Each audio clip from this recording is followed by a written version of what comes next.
নমস্কার, আমি সোমা। আজকে রান্না করছি সর্ষে বাটা দিয়ে পুঁইশাক চচ্চড়ি। কড়াইতে তেল গরম করে জিরে, পাঁচফোড়ন, তেজপাতা আর শুকনো লঙ্কা ফোড়ন দিয়ে ওর মধ্যে টুকরো করে কাটা আলুগুলোকে ভালো লাল লাল করে ভেজে নিলাম। এবারে পুঁইশাকগুলোকে দিয়ে দিলাম আর ঢাকা চাপা দিলাম, কারণ পুঁইশাক থেকে জল বেরিয়ে এলে পুঁইশাকটা অনেকটা কমে আসবে। তো 5 মিনিট পর ঢাকনা খুলে নুন হলুদ দিয়ে ভালো করে ভাজা করে নেব।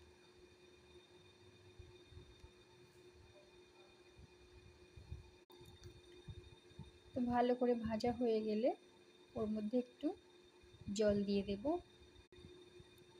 যাতে পুঁইশাকটা মাঝামাঝি সিদ্ধ হয়। এবারে ঢাকা চাপা দিয়ে দিলাম।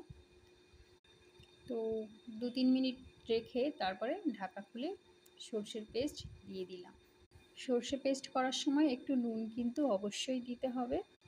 তো 2 রকমের সর্ষে আর আদা, কাঁচা লঙ্কা আর নুন দিয়ে একসাথে পেস্ট করা। তো মশলার সাথে পুঁইশাকগুলোকে ভালো করে রান্না করে নিতে হবে 5 মিনিট। তারপরে হালকা গরম জল দিয়ে দেব, দিয়ে ঢাকা চাপা দিয়ে দেব।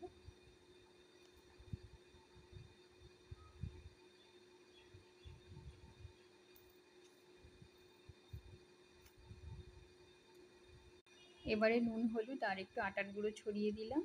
খেয়াল রাখতে হবে, আমার কিন্তু আগে থেকে একটু নুন দেওয়া ছিল মশলা পেস্ট করার সময়।